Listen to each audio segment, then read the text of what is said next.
అనగనగా అనంతపురం అనే ఒక చిన్న పట్టణంలో మధు అనే యువతి ఉండేది. బీటెక్ పూర్తి చేసినా ఆమెకి మంచి ఉద్యోగం దొరకలేదు.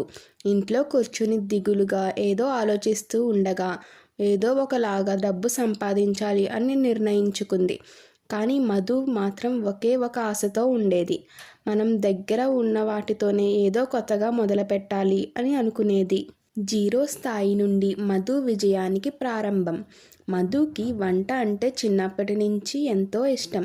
రోజు తను తినే ఆహారం వేరు వేరు విధాలుగా చేస్తుంది. తనకప్పుడు ఒక ఆలోచన వచ్చింది.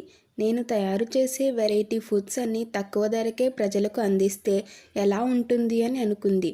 ఇలా చేస్తేనే బాగుంటుంది, బిజినెస్ బాగా ముందుకు వెళ్తుంది అని ఒక ప్రణాళిక వేసుకుంది.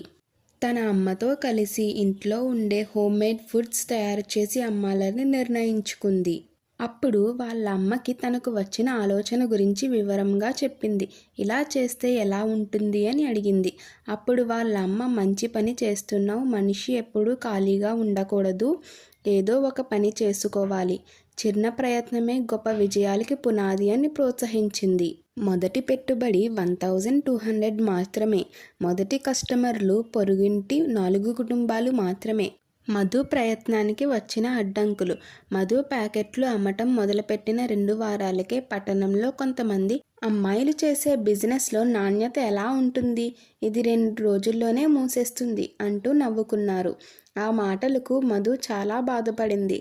కానీ ఆ అవమానాలన్నిటినీ పక్కన పెట్టి ధైర్యంగా ముందుకు సాగింది. అప్పటి నుండి మధు మరింత కష్టపడింది. ప్యాకెట్ల డిజైన్లు మార్చింది, హైజెనిక్కి ఎక్కువ ప్రాధాన్యత ఇచ్చింది. అప్పుడు తను Madhu home foods pure and fresh అని తన సొంత స్టిక్కర్ను పెట్టింది. కస్టమర్ల నమ్మకం మెల్లిగా పెరిగింది. నాణ్యతే మధు యొక్క ఆయుధం.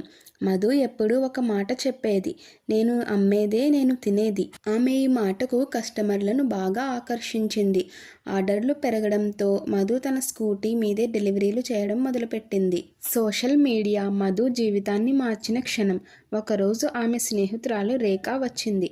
మధు, నువ్వు చేస్తున్నది చిన్న పని కాదు, ఇన్స్టాగ్రామ్, వాట్సాప్లో కూడా పెట్టి చూడు, నీ ఆర్డర్లు ఇంకా డబుల్ అవుతాయి అని సలహా ఇచ్చింది. అప్పుడు మధు కొన్ని ఫోటోలు తీసి సోషల్ మీడియాలో పోస్ట్ చేసింది. అదే రాత్రి ప్రథమ ఆన్లైన్ ఆర్డర్. తరువాత వారానికి 40కి పైగా కొత్త ఆర్డర్లు. ఆమె డిఎం బాక్స్లో వరుసగా మెసేజ్లు వచ్చాయి. ఏమనంటే, super quality, daily supply possible, bulk order needed అంటూ వచ్చాయి.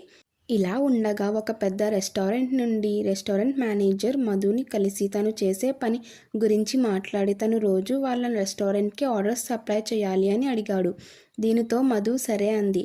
అప్పుడు మధు ఎంతో ఆనందపడి, ఇది నా బిజినెస్కి గొప్ప టర్నోవర్ అని ఎంతో ఆనందంగా చెప్పింది.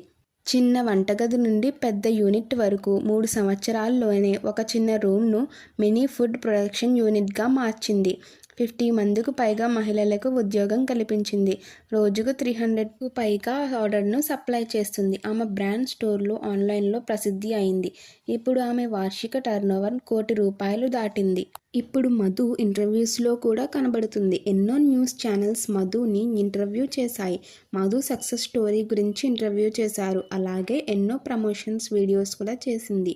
మధుకి success woman of the year అనే మీటింగ్లో అవార్డు కూడా గెలుచుకుంది. తరువాత మధు వాళ్ళ ఫ్యామిలీ మెంబర్స్తో కలిసి సంతోషంగా ఉంది. తన బిజినెస్ కూడా చాలా బాగా సాగుతుంది. మధు చెప్పే ఒక మాట, పెట్టుబడి లేకపోవడం సమస్య కాదు, మనలో నమ్మకం ఉండడం అదే అసలైన మూలధనం. ఈ కథలో నీతి ఏమిటంటే, మనం చేసే పనిలో ఎన్ని అడ్డంకులు, అవమానాలు ఎదురైనా ధైర్యంగా ముందుకు సాగాలి. ప్రారంభం చిన్నదైనా ఆత్మవిశ్వాసం పెద్దదై ఉండాలి. అప్పుడే మనం విజయాన్ని సాధిస్తాం.